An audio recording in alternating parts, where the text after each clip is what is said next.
इस वीडियो में हम गोल्ड के चार्ट का एनालिसिस करेंगे और देखेंगे कि फॉरेक्स मार्केट में गोल्ड की नेक्स्ट मूव क्या हो सकती है। Thanks for tuning trading flow. My name is Mohammad Imran Asad. हमारे साथ रहिएगा। प्रीवियस वीक गोल्ड मार्केट काफ़ी ज़्यादा एक्सपेंड हुई और अपसाइड को 2067 के लेवल पर अपने मेजर स्ट्रक्चर को ब्रेक करने के बाद 2149 के रिकॉर्ड हाईएस्ट लेवल तक जा पहुंची। लेकिन इसके फौरी बाद मार्केट ड्रॉप होना शुरू हुई और लास्ट वीक 2004.4 पर क्लोज हुई। वीकली टाइम फ्रेम के मुताबिक अपसाइड को ब्रेकऑफ स्ट्रक्चर करने के बाद मार्केट ने ग्राफ पर लॉन्ग अपर रिजेक्शन वीक और अल्ट्रा हाई वॉल्यूम के साथ बीरिश कैंडल प्रिंट की है, जो कि वाज़ेह तौर पर मार्केट में सेलिंग प्रेशर को जाहिर करती है। चूँकि हायर टाइम फ्रेम में मार्केट अपसाइड को ब्रेकऑफ स्ट्रक्चर कर चुकी है, इसलिए हायर टाइम फ्रेम के मुताबिक गोल्ड की मार्केट बुलिश है और पुल बैक ले रही है, लेकिन लोअर टाइम फ्रेम में मार्केट बेरिश में कन्वर्ट हो चुकी है। डेली टाइम फ्रेम के मुताबिक भी मार्केट ने अपसाइड को ब्रेकऑफ स्ट्रक्चर करने के बाद ग्राफ पर अल्ट्रा हाई वॉल्यूम के साथ बेरिश इंगल्फिंग कैंडल प्रिंट की है, जो कि मार्केट में सेलिंग प्रेशर को जाहिर करती है। 4 आवरली टाइम फ्रेम के मुताबिक मार्केट ने पहले 2031.5 के लेवल पर अपने स्विंग लो को ब्रेक करने के बाद डाउनसाइड को ट्रेंड चेंज किया है और फिर बिल्कुल छोटा सा पुल बैक लेने के बाद मार्केट ने अगेन डाउन साइड को ब्रेकऑफ स्ट्रक्चर कर दिया। 4 आवरली ग्राफ के मुताबिक 1931.8 का लेवल मार्केट का स्ट्रांग लो है।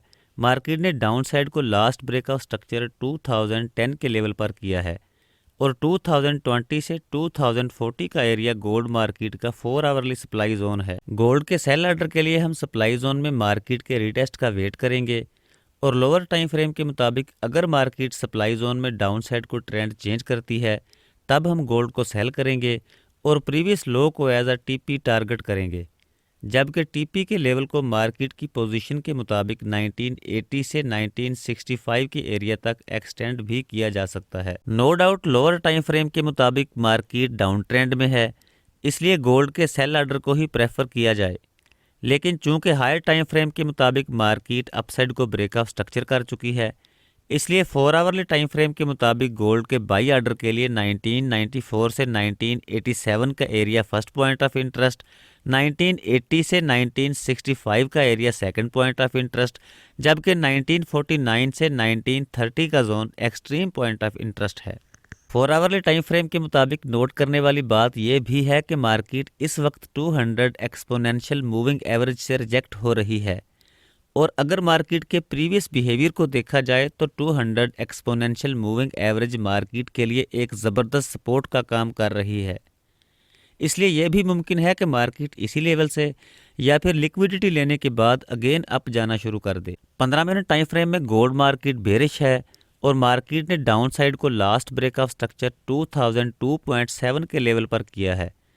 15 मिनट टाइम फ्रेम के मुताबिक गोल्ड के सेल ऑर्डर के लिए 2010 से 2015 के एरिया को फर्स्ट पॉइंट ऑफ इंटरेस्ट और इसके अलावा 4 आवरली सप्लाई जोन को सेकंड पॉइंट ऑफ इंटरेस्ट के तौर पर देखा जा सकता है, जबकि प्रीवियस लो को एज अ टीपी टारगेट किया जाए। ओवरऑल हायर टाइम फ्रेम के मुताबिक मार्केट बुलिश है और लोअर टाइम फ्रेम में गोल्ड की मार्केट ड्रॉप हो रही है, इसलिए गोल्ड में ट्रेड के लिए बहुत ज़्यादा एहतियात की ज़रूरत है। हमने अपने नाकस इल्म की बुनियाद पर मार्केट के चंद अहम लेवल, सप्लाई और डिमांड जोन आपके साथ शेयर किए हैं।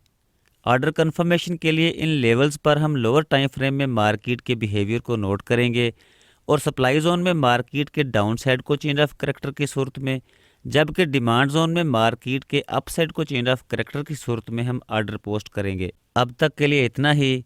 फॉरेक्स ट्रेडिंग के बारे में मज़ीद मालूमाती वीडियोज़ और अपडेट्स के लिए देखते रहिए ट्रेडिंग फ्लो।